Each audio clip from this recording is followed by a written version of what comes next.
Well. Thank you guys for being here. Our goal here this evening, as you heard us talking, is not to try to act like we are the experts in this, because I promise you we are not. And the way that we're going to talk about the way we do things, I'm sure it's not a one-stop shop that it fits every context. But we want to just simply try to be an encouragement and to try to be a help that we can get the gospel out to the ends of the earth in a variety of ways. I want to share this real quick, and Pam, you can come on up. Brandon Ham, some of you may know Brandon over down the road at Second Baptist. I bumped into him at the gym this week, and he told me, he said, and I wasn't real sure where he was going with this, but he said, I can't wait till I get to heaven. He said, there's a lot of questions that I have. He said, I want to talk to Elijah, and I want to talk about Mount Carmel, and I want to talk about all these experiences.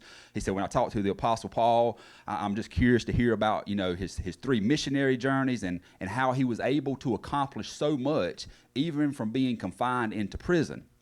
And then he said this right here. He said, and then I just can't wait when the Apostle Paul, he looks back at me, and he's going to say, you had technology at your hands. What difference did you make in the world? And when he said that, I was kind of like taken back. I'm like, that is a great concept, because the church today, we have so many resources available. And one of the things that the coronavirus has done is it's kind of really forced us as a church to think about how we do church, to think about how we can continue the ministry that God has entrusted to us. And what I wanted to do, just to start off this service, there's a lot of unknowns. We don't know the next time that our church will gather physically. But I do know this. I know that our God is a way maker. I know that he's a promise keeper. And I know that he's going to continue to bless his church and to use his church for the glory of his name. And so what I wanted to do, I asked Pam if she would stop in on her way home from work. She's our worship leader. And if she would just lead us in one song, just to open up this time together, to declare and to worship who God is and who God will continue to be as a way maker in our lives. If you want to sit, stand, whatever you want to do, you make yourself at home. And then as soon as this is over, we'll jump right into going over some of the details for going live in a dead world. I want to preface this to say my voice has just decided to get attacked by allergies. But God loves a joyful noise, right? And I love the Lord, so let's worship him.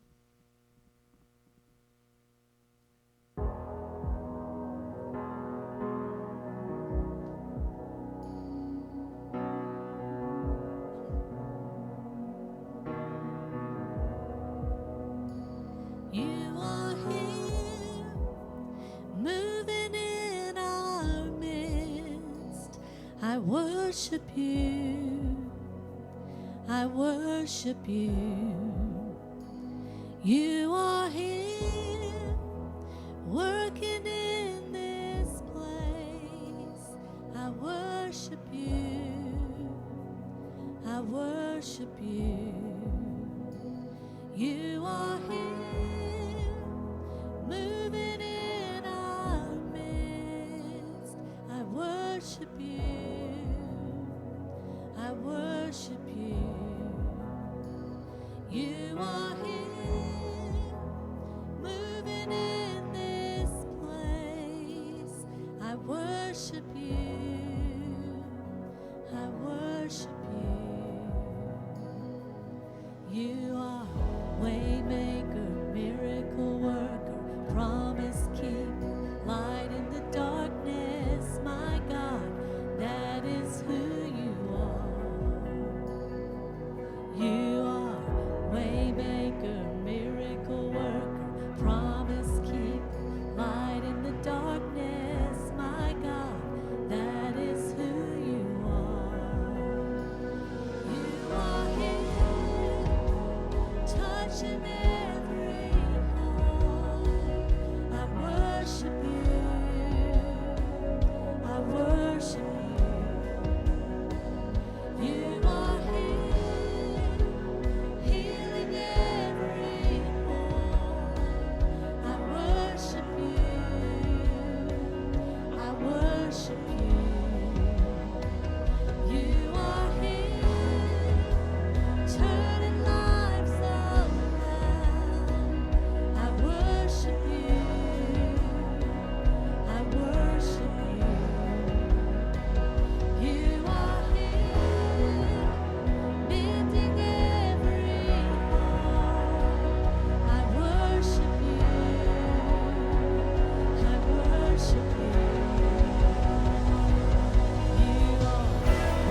light in the darkness, my God, that is who you are.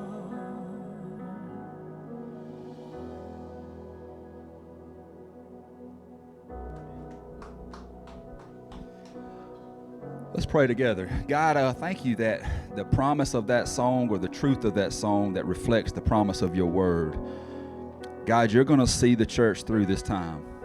God, you're going to continue to be faithful. You're going to continue to use the fellowships that are represented here this evening. And that would be my prayer, that you would use this time as an encouragement, as a platform to help your word, to help your son, to help the message of the Lord Jesus Christ to go forth.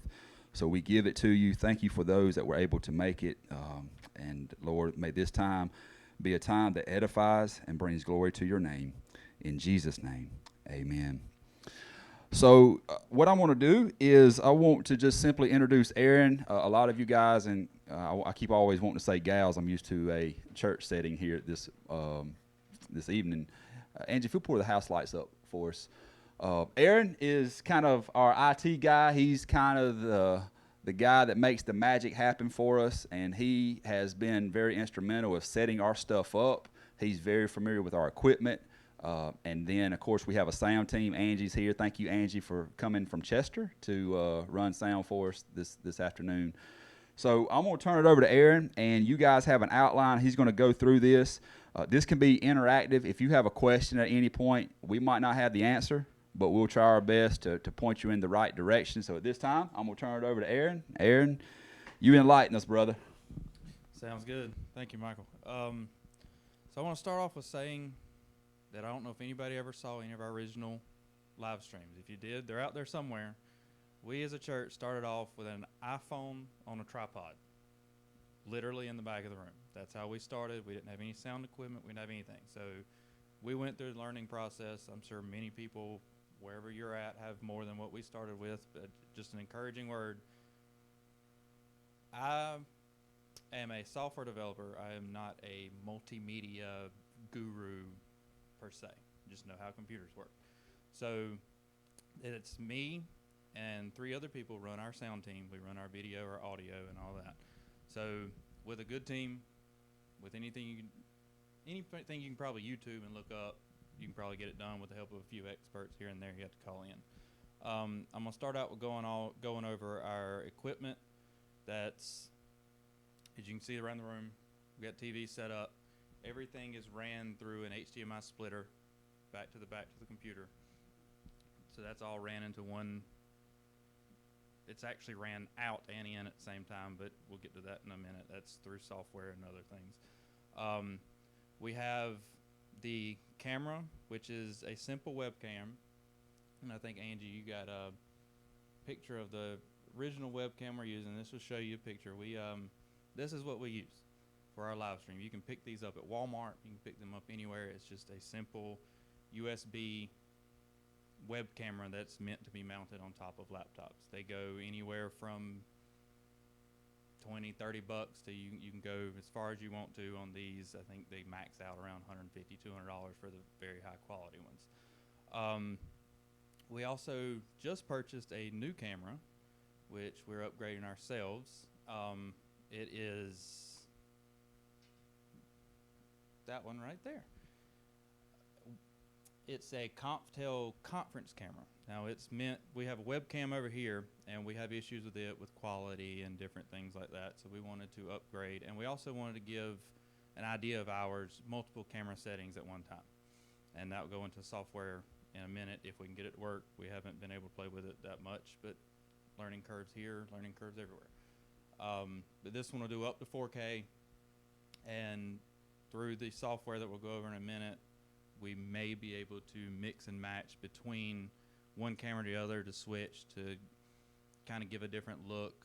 We've had people mention that the side camera they would like to see front on as if they were in the congregation or whatever they need to do, so we're going to look into that. The main software we use for pictures on the screen that you see right here is called ProPresenter. We actually use ProPresenter 6. It's created by Renewed Vision. And there's a price on this. I don't remember what it was, but we can get that for you if you wanted to. I know the latest one is ProPresenter 7 they've came out with. I think it was last year, it might have been 6 months ago. But we're still on 6. This is what if you think of the PowerPoint presentation type deal, on a weekly basis, we get together. Pastor Michael sends me sermon notes. Pam sends me lyrics. We get them put into slides like this. ProPresenter, there's a picture of ProPresenter. You can purchase background slides, animated slides, different things. You can go in and you can pretty much do anything your imagination can come up with in these guys. And each individual slide, you click on them, and they literally just show up on the screens connected through the HDMI that I mentioned earlier. We also use a software called OBS. It's called Open Broadcaster Software, which if you watch our live streams, you can see the scenes cut in and out between full screen. You got an overlay on top. You might have whoever's up's name at the bottom come across. I think we have a giving split scene that goes up and down, different things like that.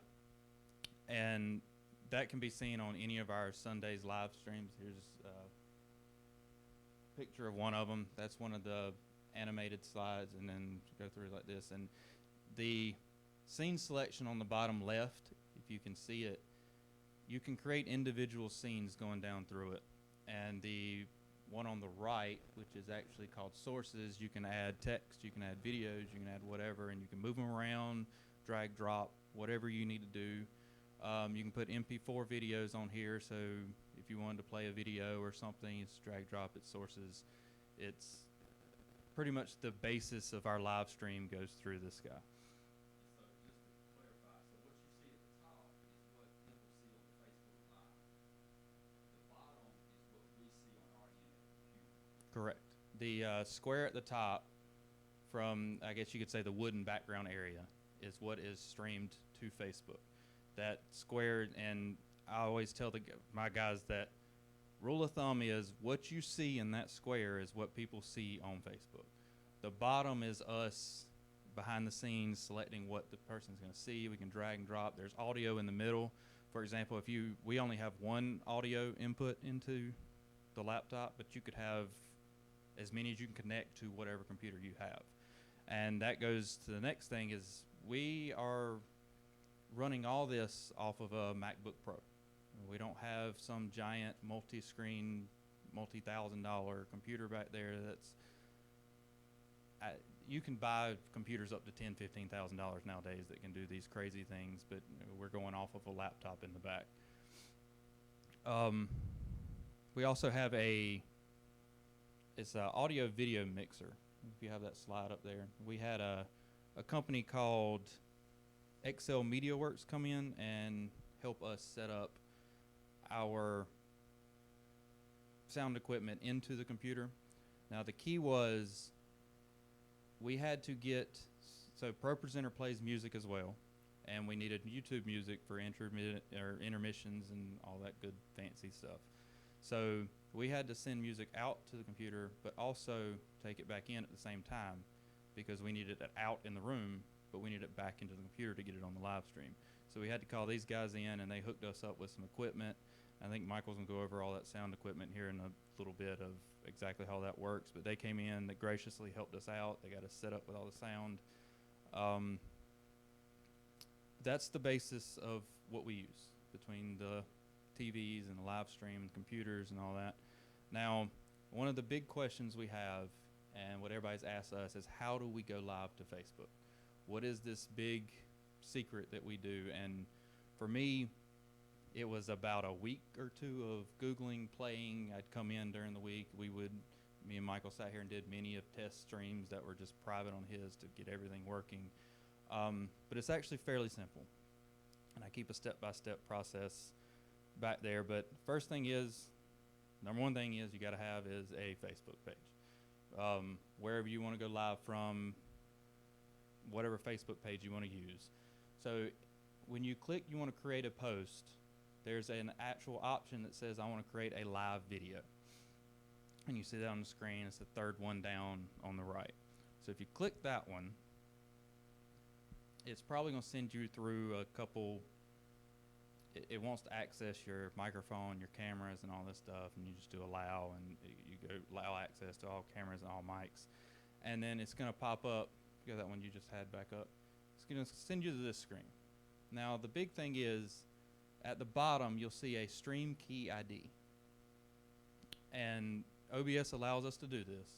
But if you just click copy or select in the text box, copy all that giant string key, which I actually don't know what it means, but it's the key that allows you to tell Facebook where I want to send my live video to. So if you take that, it says, okay, we're on Michael's page, for example. We're going to copy this. We're going to put it in OBS. And I think that next slide is the settings in OBS. There's a stream setting. And there's a drop down for the service. We want Facebook Live. That can be YouTube. There's multiple ones under that drop down. I don't remember exactly what they were, but we did YouTube at one point. We did Facebook now, and the server you want to go to, which default server, we just want to send it to whatever YouTube server is closest to us. And that stream key is the big one. You drop that stream key that you just copied straight into that text box. And then the next thing you're going to do is literally, if you go to, I think this is the next slide, there's a button that says start streaming. It's at the bottom right of that original one. Now what that's going to do is when you hit start, it's going to send the live stream to Facebook, and then Facebook, you'll see it display what it's actually doing. Now when you're on Facebook, there's still a go live button if anybody's ever done it at the bottom. You'll see a preview of what you're about to send, and you're not actually live until you hit that go live button on the bottom. Sure, go ahead.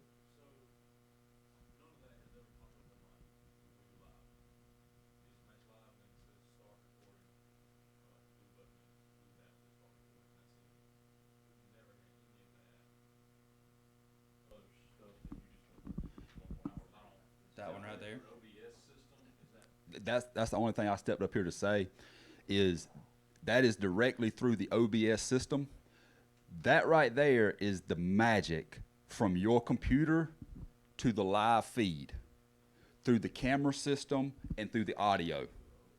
And that right there, so there's a lot of churches that pay $70 to $100 a month for their platform to get their live stream onto Facebook Live.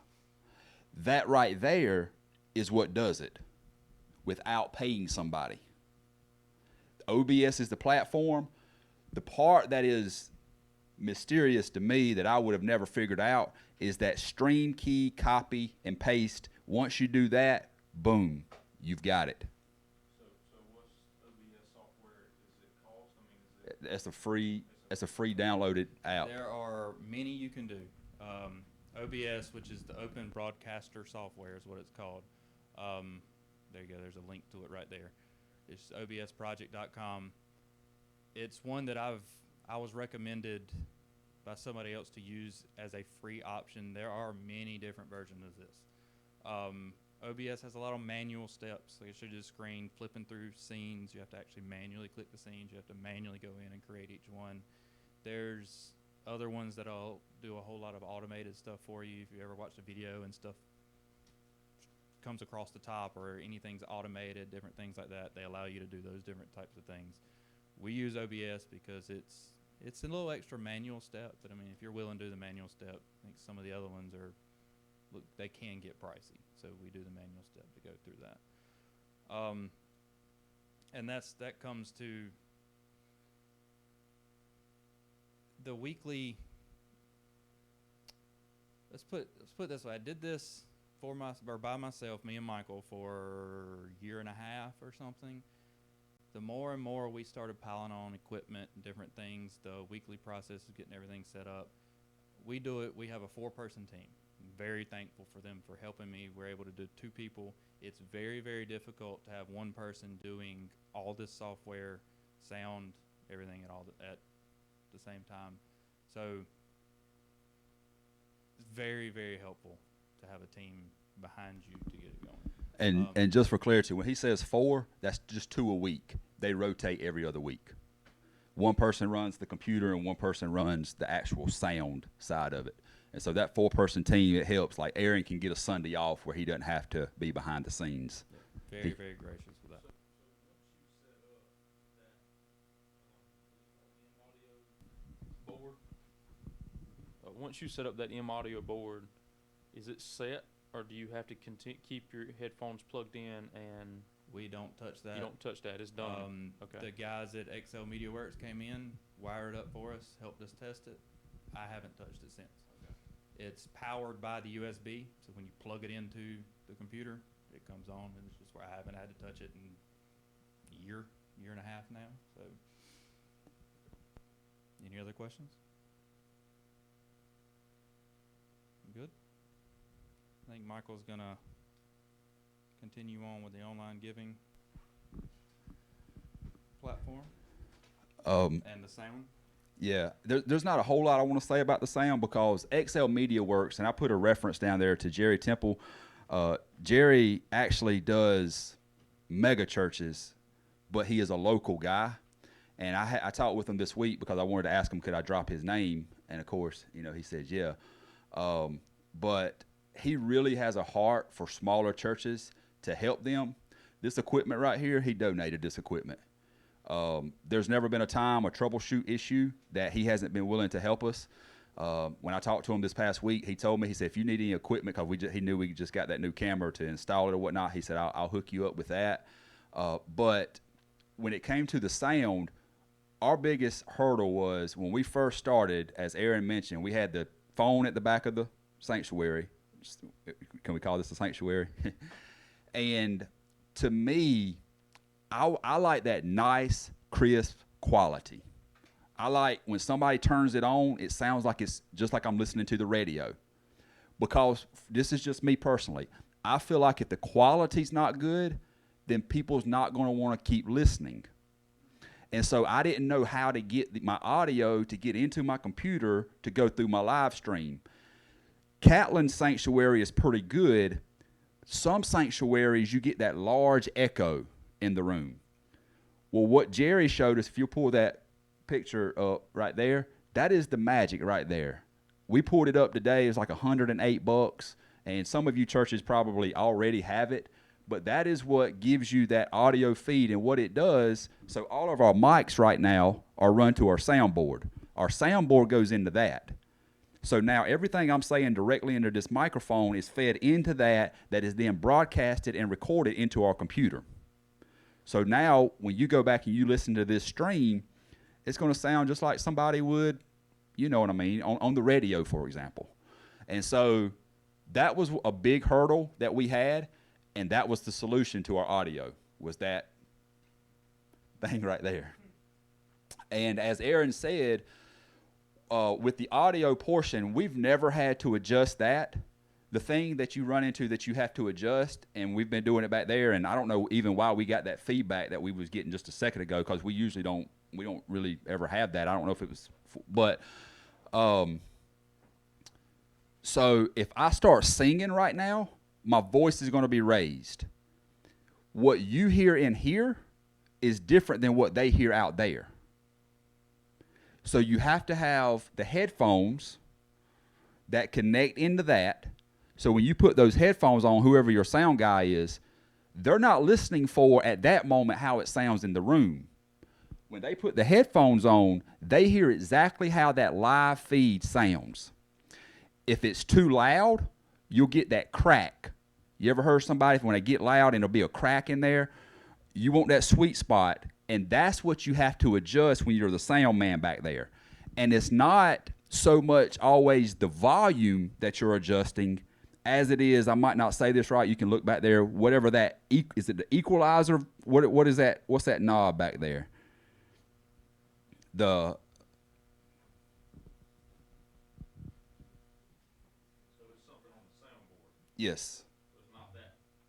No, it's the soundboard itself. So like right now, Aaron can take, y'all know on a soundboard, the one that goes up and down for the volume. When he does that, that's going to raise my volume in here, but the knob will kill the volume out there. That makes sense? That knob right here is what you most of the time focus on for the live feed. The volume that goes up and down is for the room volume. All that being said, that little booger right there is what has helped us get our audio out there in I think in a clean way. Any questions about that audio portion? If you already have your soundboard hooked up, all your mics will run through it, which they are. When you get that and you connect that, that makes the magic happen on the live feed. We have everything set up. Before anybody leaves, if we wanted to start. Yeah. You know roughly about price range of your soundboard and what else capable to do? Right, that's a great question. I was fixing to say before you said that, that is the largest cost that we have is our soundboard itself and the computer. The soundboard, I could go back and pull I think it cost around $2,000. And that is a low end. If Emmanuel Baptist Church was putting a new soundboard, which they have a good system there, tens of thousands of dollars, maybe even more than that, Tim, probably. I mean, yeah, they had, and yeah. And it's really the sky's the limit. And that's another good thing about Jerry is he's not going to rob you and only recommend. He'll give you he'll say, here's the top of the line equipment. Here's what it's cost. Here's a mid-grade. Here's a lower grade.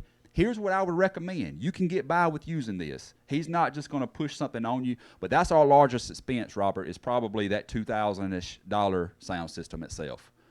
Our camera is $40. The computer is what it is. Our software is free. We don't pay a monthly fee to do the live feed, so that's a plus. What all capabilities does a camera like that have? Just The- one direction. So that camera right there is strictly designed it's designed to sit on a laptop computer or desktop and to look straight at you about a distance no further than what that corner of that room is right there, really. And that's just what we started with. That was what our budget allowed for. We just now ordered, and that is a webcam conference room camera that's back there. For a church, say, I'm going to use Emmanuel. Emmanuel has a balcony, which y'all have a balcony too. Y'all are similar. Emmanuel's a little bit bigger. A lot of guys will use like a Sony handheld camera, and you can get the same effect. The only thing with that is you have to make sure, and this is something we run into, and Aaron, you might have to clarify what I say here.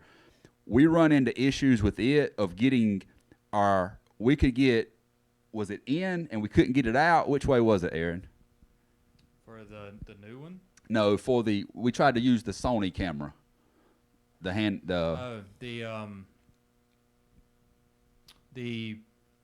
camera had the ability to save to an SD card, but it did not have the ability to send the live video that it was capturing to the computer at a live session. But they do sell them that did that. They We do. bought that camera we was on a mission trip somewhere, and we bought it just to record footage there. We didn't buy it to do the live feed. But you can probably spend $200-300 on that kind of camera. And this camera right here, we just got it in the mail Saturday.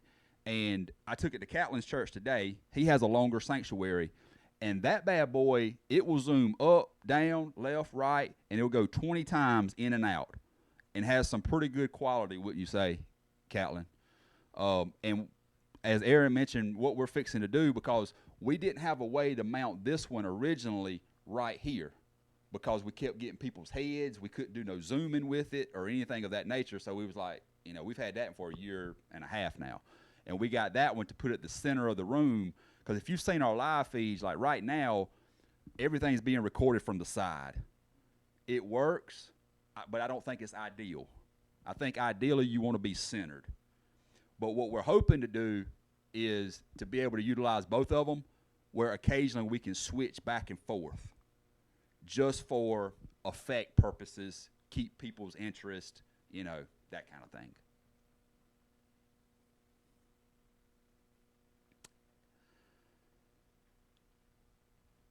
So if you think of something in regards to the sound or anything else, feel free. We can always backtrack. But what I want to do is I want to speak real quick to our online giving platforms. Angie, if you'll pull that slide up that's got the text giving on there. So, like this is one of our scenes. So on Sunday morning, we can show this scene, and whoever's watching, they can text give to that number, and it pulls up their link to where they can make an online donation. And it's actually, you can probably give to it probably takes you longer to type your credit card number in than it does to actually go through the process. Once you type that text in, it pulls it up, you hit give, and it's going to ask for your information, and boom, it happens. This is through the platform of Easy Tithe. Now, Easy Tithe is not the only platform, and I know, Brother Robert, you just signed up on Easy Tithe, and Brother Tim, you're already using Easy Tithe, and Catlin, I know you're looking into it. The reason we ended up going with Easy Tithe is because, one, at the time we did, it was a free platform, and it come highly recommended from like Fox News with the security breach. That's something, whatever platform you use, you need to check to see what kind of reviews it has and what kind of recommendations and what kind of backing it has from the security side of things, because you want to be able to tell your people this is an online secure giving platform. So we did it from that angle, and then also when you go into the manager side of Easy Tithe, everything is very clean. So like all mine is reoccurring, and that's another thing too. Not all platforms have the reoccurring option, but with Easy Tithe, like mine is set up every Sunday, $88 is coming out every Sunday. I don't ever even have to touch it. But at the end of the year, it automatically generates that in a thing. So that can be printed off, and that can be mailed to the person for their contribution statement. So our secretary or treasurer doesn't have to keep up with manually or typing it in or anything like that. It's there, it's printed off, and you're done with it. Another thing that I like about Easy Tithe is it's easy to customize. When you type that number in, give, and you go to it, it's going to have our logo, it's going to have our colors, and we can make it say whatever we want to. God bless you. Thank you for helping us spread the gospel. Whatever you want it to say, you can customize it to do that.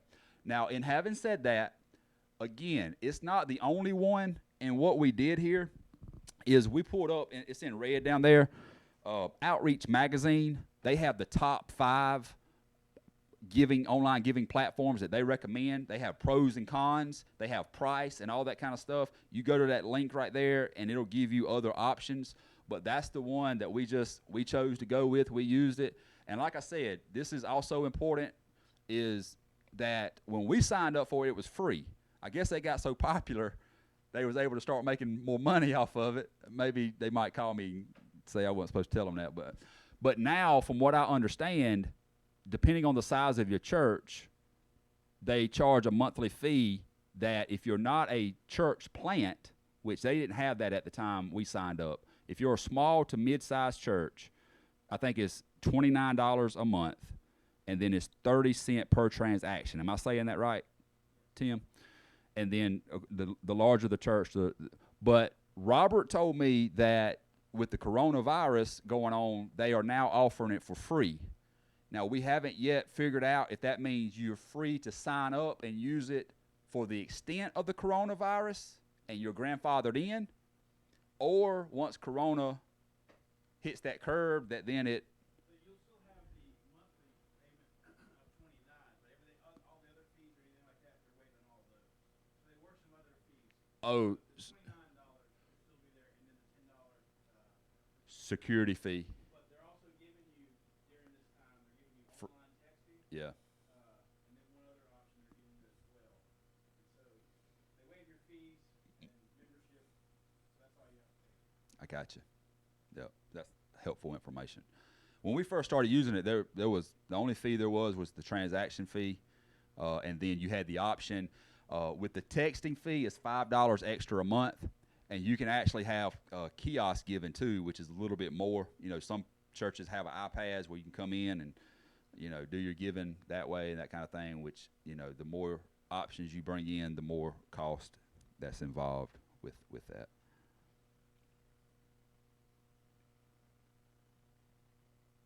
Any other questions? I'd say one more thing. Even on Easy Tithe, they have PayPal, they have PushPay, and several others on their website. And if you look at just their membership costs and just the sign up startup fees, you're looking at usually $200 to $300 a piece. And so knowing that Easy Tithe waiving all of those, I think that's a very beneficial. Right.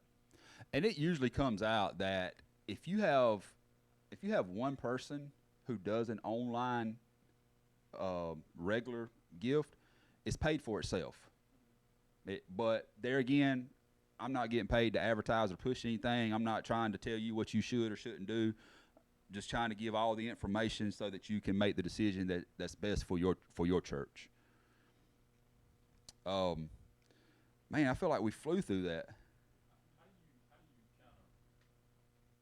monitor whether or not it's worth it? Because I mean, hypothetically speaking, we could say yes, but So, and I think Tim's got something he's going to say, and I'll let him. Let me say this real quick. So, like on ours, I can log in, and I can click on donors, and I know exactly right. I know who give, when they give, what time they give, and it lets me know, is it worth it for us? And I'll give you a real life example, and I'll share this with you today. Like, I was worried this week. I didn't know what our giving would be. Most of our people don't give online. Most of our people don't give online when we have regular service here. Well, guess how many people was here Sunday? Most of our people were gone. So I was kind of concerned because I told Catlin this morning, I was like, you know, I had 2 speeches prepared. One, if we go about 3 weeks and we don't take up but $200 a week, we can't operate like that very long. So the other speech was, hopefully our people give, and I'm proud of you. You know, that one. Our giving this week, it was like $983. 100 of that, or maybe a little bit less than 100, was physical. Everything else come online. If we wouldn't have had that option, I don't know what, we would have had to come up with something different. Which, in larger churches and older people, older people probably aren't going to be as apt to use this potentially. They're going to stop by the church and that kind of thing and drop it off like that, which is, great. Thank God for faithful saints. But, Tim, did you have something you wanted to share in regard? Well, I was just going to say with the donors, we started using it.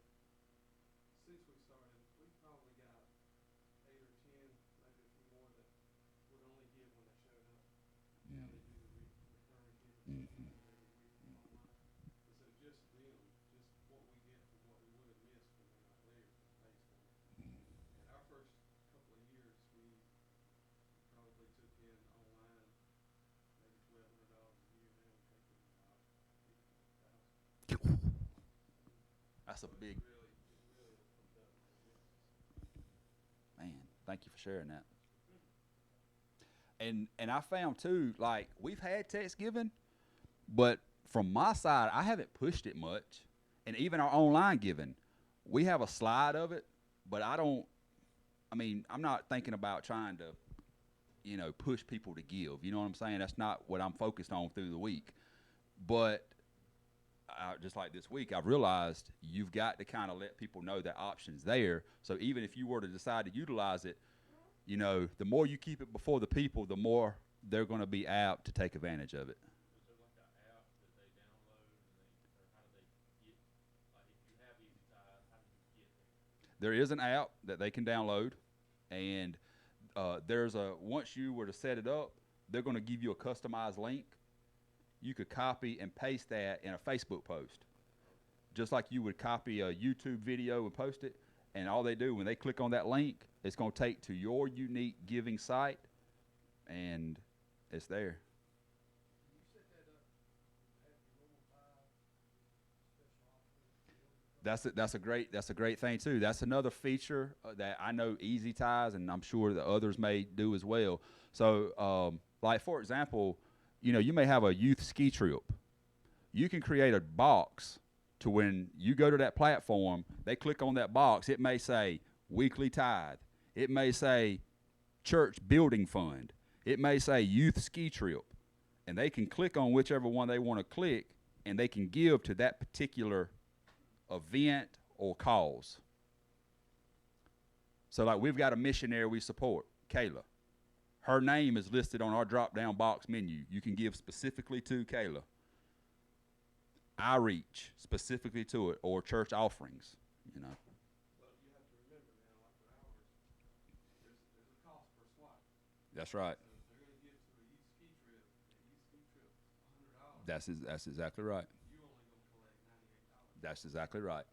And this is a cool feature too. There is an option, and correct me if I'm wrong, Robert, you can give your people the option when they get ready to click their final button to give, they can click the option to cover the cost of the transaction. So the church doesn't lose money. And that's only $3 to $5. Well, I'm not putting On the amount. how much. I understand. Yeah, on the yeah. But like if you were doing, which I mean, you would hope they would do it on everything, but like on the youth ski trip with what he's talking about, you know, you can tell them, you know, you can make that mandatory just about, hey, if you do online, you know, cover the transaction fee, which for our mission trips, that's what we've always done. You know, if you take a $2,000 or $3,000 mission trip, everybody's paying online. 10 people do that, you lose a bunch of money that we can't afford. We can't afford that kind of loss. So we tell them, you know, which we started off using PayPal, so we didn't have that option for them to cover. We just said, you know, you've got to cover this 3% transaction fee or whatever the case may be. So it's about $40 a month. Yeah. For mid-sized trip. Yeah, that's security fee and that's everything that goes on.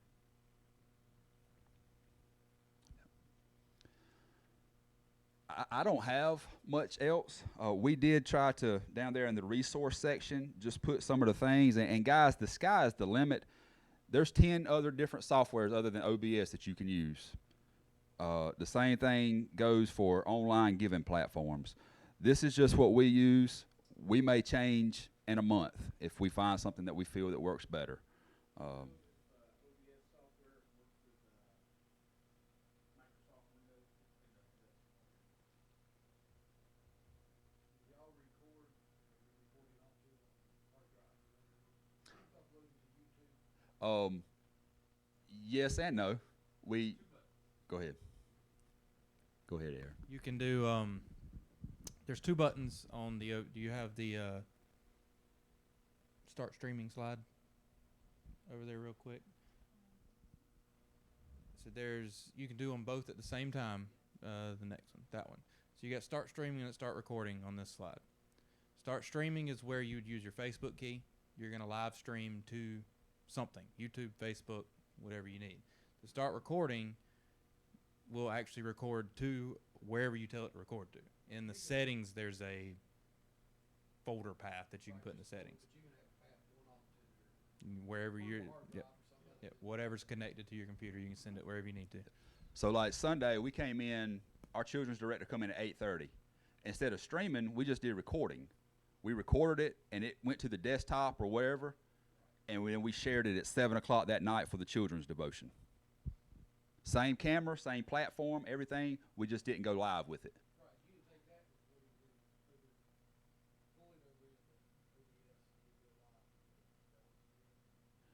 Well, no, the start streaming is only live.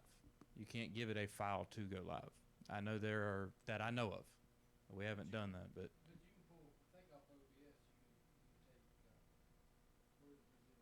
Pro Presenter. correct. Yes. Which is kind of what we do.